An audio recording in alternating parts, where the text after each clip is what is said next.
soil from So outside. the idea of the lasagna is we're going to layer this organic matter in on the bottom, and then we're going to bring soil from outside, and then we only have to have 4 inches of soil to put on the very top.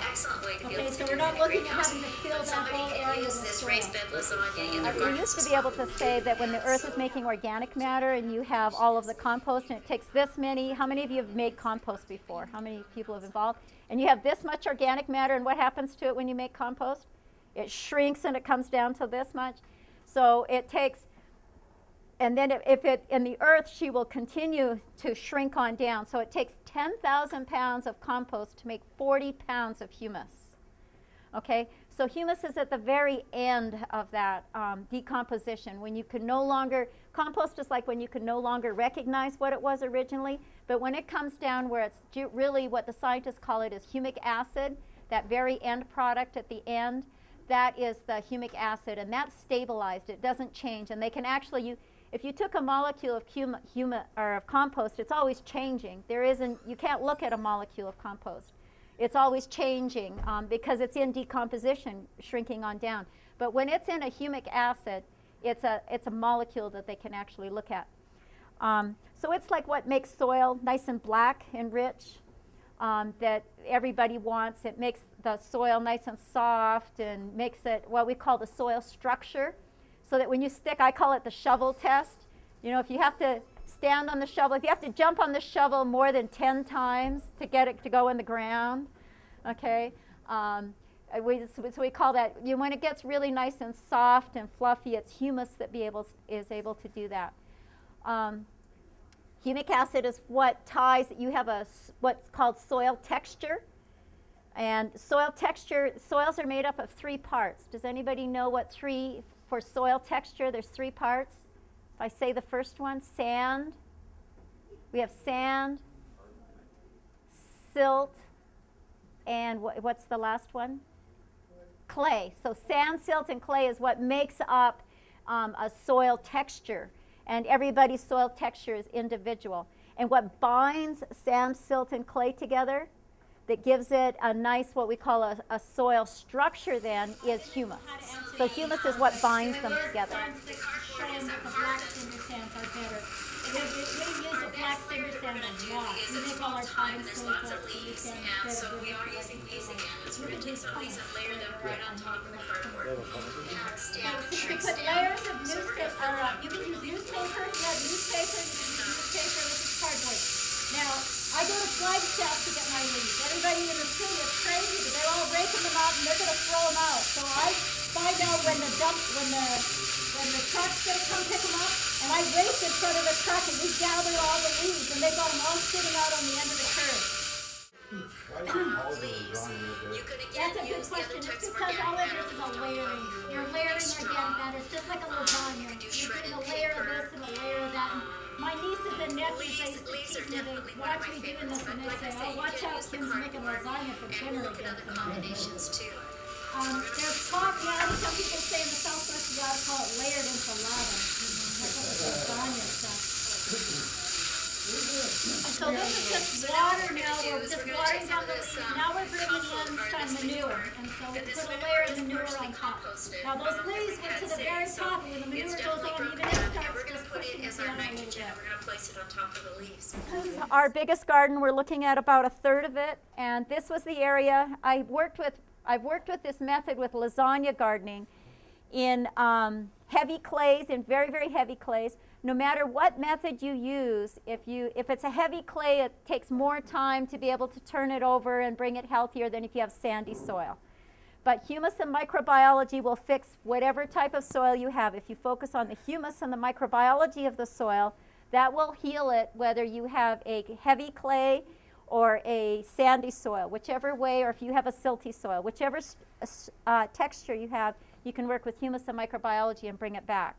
So that kind of makes it nice as a simple solution, okay? So you can see the leaves are all to the very, very No, top. that's manure But from as somebody we add these other directly ingredients from on, it's just the going to source. press on down. This So is I know that looks decomposed like down unusual, because it's a but pile remember that to we bring that had, and organic it's matter to the decomposed very and top. broken down. But you can Now in the use other beds, straight regular manure that's just we even didn't have hard, the board that's all the way to the chunky or end, anything so like we that. were Not able to to worry about it. You can wheel. just This is much more easier than composting. This can make the system, because it's below ground and in an arid area, all these things will disappear much more quickly. In the other parts of the video, you'll see lots of alternatives. Sometimes we do this with corn stalks. We cut the corn stalks all down and we layer down underneath. So when we're cleaning the garden up, we take all of that stuff after it freezes and clean the garden and put it into a lasagna. Okay, so it's much easier, much more forgiving than making compost. We have to have the ratios exactly. Plant in these immediately, and then the bounty that comes out is just really phenomenal. These are some of the broccoli crops. Here's a picture of some of the soil. So this was this. We have a really just a sandy soil that we couldn't grow anything in. This is a sample now. This is a sample from the top part where we took the microbiology, where we take a little bit of this inoculated humus and we sprinkle it on top. Originally, I used to make 60 tons of compost a year trying to make gardens. And that was a lot, and then trying to find that much organic matter to make that much compost. It was a big process. So I was very grateful. I thought Joseph will love me for a long time, because I was always explaining to him where all that organic matter went to. Like, where did it all disappear? You know, what happened to the last 16-foot trailer loads that went? So when we got this humus that we could sprinkle on top, just like pepper on top of the soil, and then watched it multiply and grow. This is Michael's compost. It's very, very concentrated. It's an option. You could use just what we call this kit, where you have just this. But in this application, I am using some of Michael's compost because it's totally weed-free. I'm not bringing in anything. It's very concentrated. But this is thick. Now, we're both looking at black things, but this is compost. When we get to the microbiology, it's going to be really thin, just like pepper, but this is compost. Okay, so this is azurite. This is an option called azurite that we're adding. It's mined in Utah. It's for remineralizing the soil. It's optional. If you were using Michael's kit, you could just use the kit, but we do like azurite, we still use it. What is it? It's minerals out of Utah. It's a red talcum powder pink. There's only one pocket. They've only found one pocket in the world that's similar to it, and it's down in Peru.